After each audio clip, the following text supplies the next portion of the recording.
Hello বন্ধুরা, সবাই কেমন আছেন? আশা করছি ভালো আছেন। তো সুনিতা মান্ডির ব্লগে এখন তো বর্ষাকাল, এখন বাইরে কিছু করতে পারছি না, বাইরের জিনিস কিছু দেখাতে পারছি না।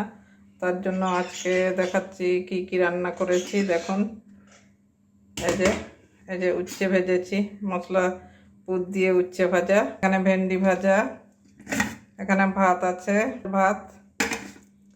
আর এই যে এখানে কুকুরদের ভাত করেছি। কুকুর ওদেরকে খাওয়াই, তো আপনাদেরকে তো দেখাই, সব সময় ওদেরকে খেতে দিই।